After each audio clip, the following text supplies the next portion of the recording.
And so the shortest day came, and the year died, and everywhere down the centuries of the snow-white world came people singing, dancing to drive the dark away. They lighted candles in the winter trees, they hung their homes with evergreen, they burned beseeching fires all night long to keep the year alive. And when the New Year's sunshine blazed awake, they shouted, reveling. Through all the frosty ages you can hear them echoing behind us. Listen! All the long echoes sing the same delight this shortest day. As promise wakens in the sleeping land, they carol, feast, give thanks, and dearly love their friends, and hope for peace.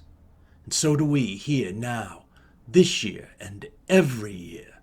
Welcome Yule! I'm allergic to cats and dogs. As most of you know, I recently got married, and my wife Tuesday has a cat and a dog.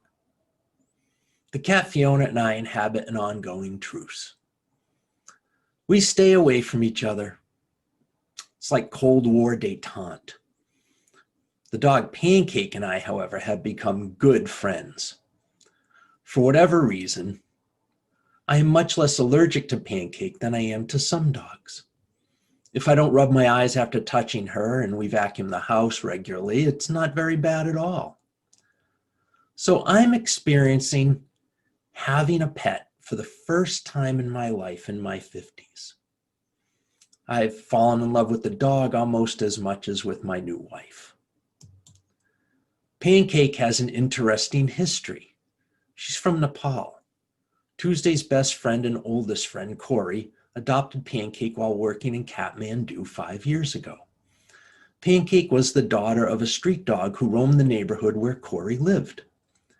He brought Pancake home, and when he returned to Nepal at times for work, Tuesday would take care of her. About a year ago, Corey returned to Nepal on a more permanent basis for work, and Pancake was adopted into full foster custody right about the time Tuesday and I met. It will come to no surprise to dog owners and dog lovers that one adorable trait about Pancake I dearly adore is how she throws a one dog welcome home party each and every time I return to the house after being away. I'm blown away by the pure joy and affection with which Pancake greets me upon every return. It's as if she had no idea I would come back. It's always a prodigal has returned welcome home party. Pancake has always been well loved, but she's also had to deal with moving away from her first home and having her owner leave her, albeit reluctantly, at regular intervals. Until last year, it must have seemed to the dog like he left her for good. So I imagine in her dog way, she feels dog anxiety that humans she loves might not return at all. And thus a home for the holidays welcome each and every time I get back. Pancake is just filled to the brim with joy at each homecoming. It's all too real for her that it might not happen. You know, it's easy for us to celebrate the solstice now with what we know about our solar system and our planet's orbit around the sun. The sun returns, it also rises, tomorrow's another day, the roll of one season into another, year after year, the steady march of long cycles, the mechanics of planets and gravity. But it wasn't always so. Our ancient ancestors had no guarantee the sun would return and the days would lengthen again. They observed it, they began to count on it, but they had no idea whatsoever was behind it the way we do. And thus the sun climbing higher in the sky and the daylight increasing engendered truly festive and grateful celebration.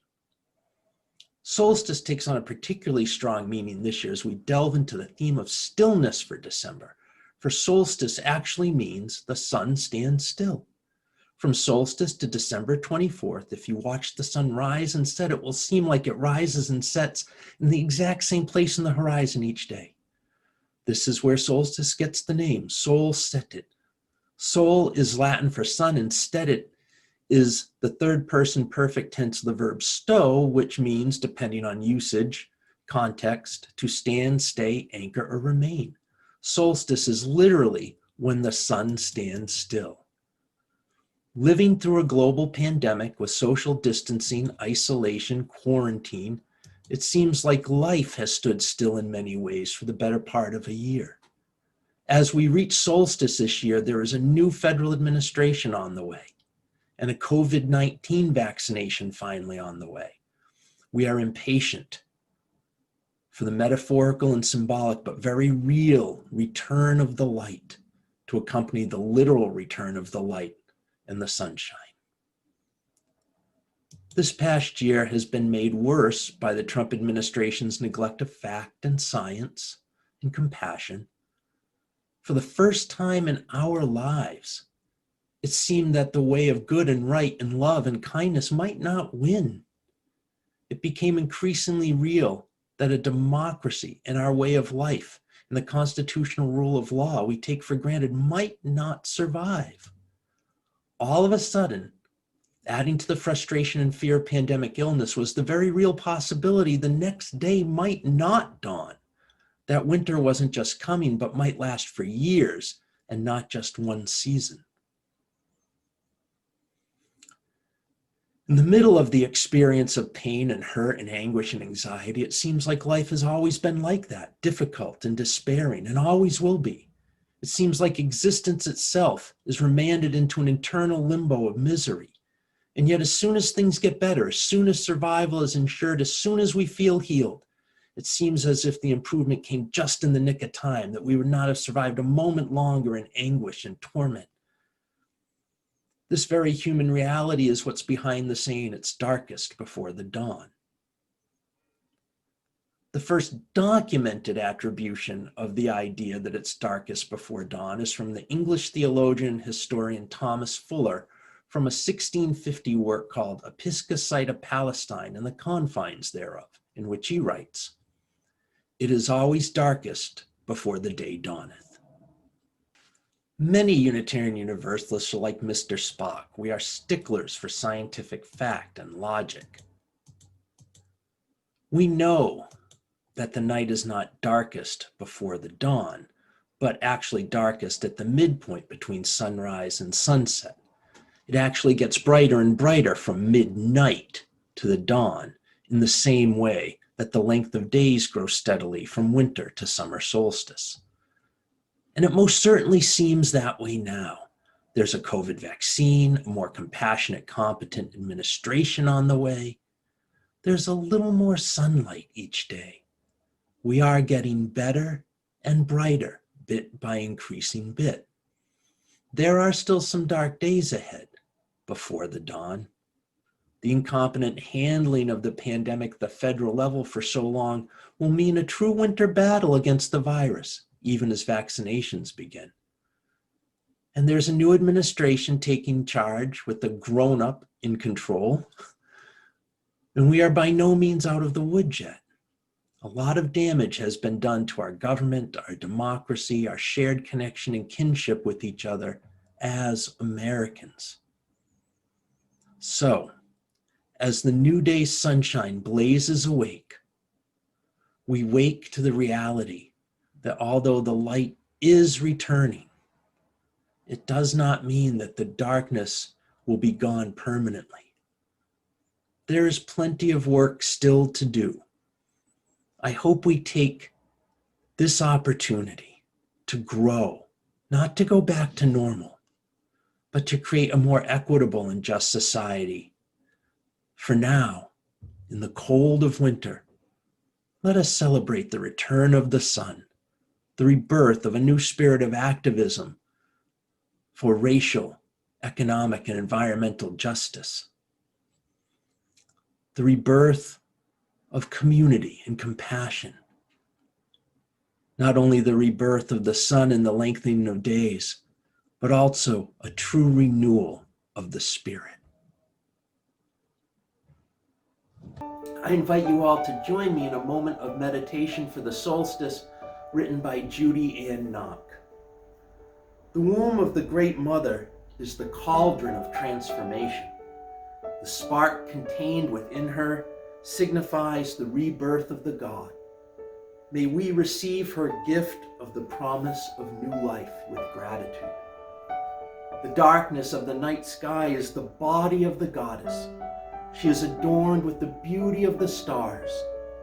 May we radiate her sacred beauty in all our works. The energy of the sun is the essence of the god. Without him, life can't be sustained. May we illuminate the path for his triumphant return. The fire of the hearth is symbolic of the warmth and heart of the comfort of home. May this temple be a home to the goddess and the god, and all who enter here receive their blessing. The spark of imagination is the goddess's gift to the poet, the artist, the inventor, the creator. May she inspire us to do good works in the world for the benefit of all. Fire is a catalyst of transformation. May the goddess guide us as we seek to discard the unwanted burdens of life in order to make way for abundance. The body of the green man fertilizes the earth. From his ashes, new life is nourished. May he rise again to fulfill his promise to the earth. The light is a gift of clarity. May we discern the reality and will of this universe, fulfilling our sacred purpose within it. And may light and peace and moments of happiness and a little quiet stillness bless you and grace you this solstice and holiday season. So may it be.